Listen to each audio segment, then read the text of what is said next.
right, good evening. Hello again. This is Foghorn with another installment beginning at Basics Academics for this, the 29th of May, 2951 or 2021 if you're stuck in the past. This presentation is part of an ongoing series of academics for the members of the Aurora Republic, the premier role-playing organization in Star Citizen.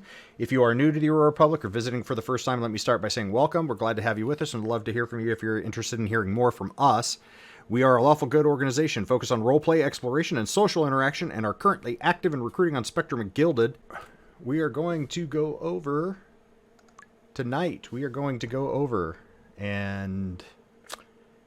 we're going to go over OBS Studio. We do have a memorial ceremony, a memorial day of festivities coming up here in a few weeks for Mr. Subtle, who passed away right around the turn of the year. So we would appreciate that on the day of the festivities and all the different things that we do get as many recordings of the festivities from as many different perspectives as we can. So if you do not already have some sort of recording software capability on your computer, then OBS Studio is a great way. It's free. It's a open source freeware community provided streaming platform. We're not asking that you stream your side of what you see during the Subtle games if you choose to attend, but it's also an excellent recording platform as well. So I'm just going to show you how to where to get it and a quick setup guide. We should be done in 15 minutes or less. So whoops, helps if you hit the correct buttons. Okay, so I'm just actually going to tab right over and go right into demo. Right there. Okay, so very easily, if you just go on Google and type in OBS Studio, OBS stands for Open Broadcasting Software. So if you just simply go to OBS Studio, it'll be the first thing that comes up in the search. Up there is OBS Studio. So you can click on there, and it will have the latest versions, whether you want it in Windows, Apple Macintosh, or Linux, and you can hit that, and it will open up to download an installer program. So if you do that and then install it, boop, can I minimize this? Just go to the desktop. I just need to show the desktop like this. Let's just go show desktop. Boink. There you go. It will have a just like you see right there. That's the like a kind of a three-bladed prop, kind of a symbol for the icon, and it will open up. Oops, opened up on the wrong screen. There we go. Over on my other screen. When you open up OBS Studio for the first time after you have installed it, it will actually run an install program or a what do you call it? A Windows wizard to set it up for the first time. So I'm going to simulate that now by hitting New. We'll call this Test 2. Give it a name of a profile, and it will do this. It'll basically ask you, what do you want to do? Do you want to optimize for streaming, recording is secondary? Do you want to just record and not worry about streaming, or you're only be using this as a virtual camera? Because OBS Studio will also interleave itself into other software platforms such as Zoom and Skype and all of those other kind of things for considering how everybody's sort of running in a virtual world nowadays. What you will, if you're only going to use this to help us record footage so we can put together the memorial video after the day of the festivities, then just hit optimize for recording. I will not be streaming if you're not interested in that. Hit next. It'll ask you what base canvas. That means your screen, not what you're pumping out over the internet, but what's your screen resolution. And then it'll basically come up with the best settings and hit apply. That's about all you need to do actually for setting it up. It's just those two things just to answer the questions. It's nice and easy. So to understand OBS, basically we're going to talk about, let's go big full screen. We're going to talk about scenes over here. We're going to talk about sources. We're going to talk a little about the audio mixer, and we're going to talk about the profiles. We're actually going to kind of do it in a little bit of maybe reverse order there. So we already talked about the overall settings. The opening wizard will put up the most common settings, and you can actually hit the settings button there on the right. All of your control buttons are over on the right lower right corner. And you can come in here and change anything that you want. The defaults work pretty well. If you're going to stream this, the stream tab there is where you'll connect in there to get yourself into your account on whichever streaming platform you want. Output is if all you're going to do is record, about the only thing you need to worry about the output is the recording path. Where do you want it to go to? So where do you want it to save those? Audio should be good, but it is. Just make sure that you have desktop audio set to whatever your output channel is, like your speakers or your headset. And then the mic, if you're going to have a mic, then that would where you set that up. Video, again, the base canvas resolution is what's the resolution of your monitor that you're running. And the only other thing I would suggest there is maybe a hotkey. Don't worry about if you're going to be recording just for the subtle games, then don't worry about if there's coughs and things like that or sniffles or whatever in the background. All of it's going to get edited down, and it's all going to get edited to music and all that kind of stuff. We're not really sure what we're going to create as far as a final product because we haven't really planned that out. We're going to see what kind of footage we get, and then we'll make some decisions there. But most likely there probably won't be any talking or anything other than like the eulogy. Everything else will be just set to music. So about the only hotkey that I set is for the actual mic itself. I do a push to mute just in case I need to cough. And that should actually be it. That's the only thing you really need there in the settings. Okay, so what you'll have to do is first set up a set of sources. This up here, this area here is the canvas. This is basically what OBS is going to record or transmit if you're going to stream. So a set of sources is any one individual media thing that you're going to put into this. So every video source is a separate source. Every audio thing is a separate source. Every picture, every slideshow, whatever. So if you hit the plus, that'll give you a list of what type of source you want. Now you're going to be tempted to use game capture, which works really well on everything except for Star Citizen. This 312, at some point 312, there's something about what they did when they came out with 3.12 that broke OBS and Streamlabs and all of their ability to game capture Star Citizen for some reason. You can set all of the switches correctly, but it just won't capture it. So what you have, as far as the game itself, using game capture, what you do is you just hit display capture, and then so I'll call this one main screen. Okay, so you're gonna get we're gonna get some recursion here. Boink. And then anytime, and when it initially puts something up on the screen, you see you have these drag tabs here where you can resize. It'll open up a window in the middle. I'm going to drag this down here so it's a little easier to see what I'm talking about. You have the window in the middle where you can change any settings for that particular type of source. With just a simple copy my monitor screen, it's pretty simple.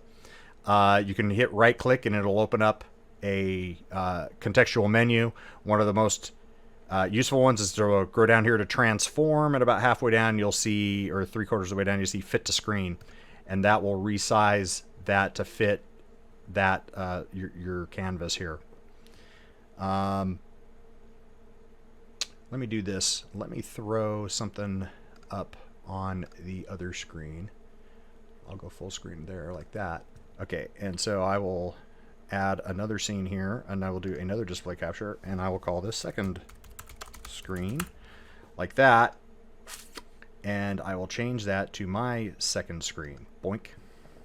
And then once again I'm going to hit OK, right click, hit the transform, and go down to fit screen. Boink, like that. Okay, so down here at the bottom you'll see each of the two sources that I have here for my collage of sources here that I'm going to record to. I have my main screen and my second screen, and they're tiled on top of each other. These lock icons, if you want to make a change, including dragging them around or doing whatever it is you're going to do with them. Let me do another transform here and stretch. There we go. So that will now lock them into place. They'll be unlocked whenever you want to make any modifications to them. You can hit lock. The second thing is the eye turns sources on and off. Now I'm going to unlock both of these, and I'm going to collage them a little bit. I'm going to go to the other one. I'm going to collage it the other way. Okay, so I want you to pay attention to this corner where they overlap, and I'm going to lock both of those in place. So I'm going to this corner right here in the center where they overlap. Which order these are in on this source list is the layering, just like in Photoshop or anything like that. Whichever one's on top is the one that will be on top up here. So if I take main screen and I slide it up to be on top, now you'll notice that this one's the main screen, this one's the second screen down in the lower right. Now the main screen's on top. And now if I drag it underneath the second one, now you'll see it's underneath. This is how you can build layers of graphics and things like that on top of each other. Okay, so now that I've created a very simple scene, let's talk about scenes instead of sources. So a scene is simply a collection of sources. So I could build a whole list of sources, having them all layered up, including video, just graphic text. I could have images, I could have audio files playing in there, I could have stuff scrolling all over the screen. You can get pretty cosmic with it if you want. But you could save an entire list of sources as a scene. So this is how you would have, if you were a news station, you'd have a set of sources all pointed at the newscaster desk, and you'd call that like newscasters, and you could have a whole separate set of cameras and other sources and everything, the green screen and the computer graphics laying over the weather map over top of that green screen. You could have that set as another scene called, the weatherman and that way you could have all of those up and running all the time. And then at the OBS software, you're just clicking between each of those scenes, and it just switches from one set of sources over to that other set of sources without you having to do anything else other than that single click. So this scene right here that I just made with just these two sources, I could then rename it and call this test scene 1, and then create another set of sources if I wanted to. That's a very, very quick primer on how to use OBS. Of course, anything that has audio associated with it, when you first start up OBS, you always have desktop audio, and you always have your microphone will automatically configure, and those are always in here in the audio mixer. If I add something, if I were to add it's your media source like this, and I'll call it a video 1, hit OK. I'd have to go browse. I'm going to go into Star Citizen. I'm going to go into that, and I'm going to put I'm going to put the Lorville time lapse in here. I'm going to tell it to loop, restart. When it becomes active, hit all that. Looks okay, hit good, and now I can put that in here, and you can see I can move that around wherever I want. Maybe even create that there. But you'll notice that video 1 added, because it has audio associated with it, you'll notice that it added another audio track there for me to be able to control as I collage these things up. Okay, so it's pretty simple, and of course you have individual control over each individual audio. You can even go into the individual audio menu and handle those things individually. So that's probably a little more technical know-how than what you really need to do if you're going to just do some recording for us for the subtle games when you come up. If you install OBS Studio, simply have it set up for recording. Don't worry about streaming it in that very first window wizard. It was the second option that said optimize for recording. I will not be streaming. Click it on there. Set up a single source of your display, and that is actually all you'll need. You might have to do some resizing. Remember that right click up in the screen halfway down, where 2/3 of the way down, where it says transform, and then that expanded menu, you'll see where it says fit to screen. So transform, fit to screen. And once you do that, and that main screen goes to the full screen. That's all you need. You don't need multiple sources and all that. So I showed you a little bit more. If you are interested in,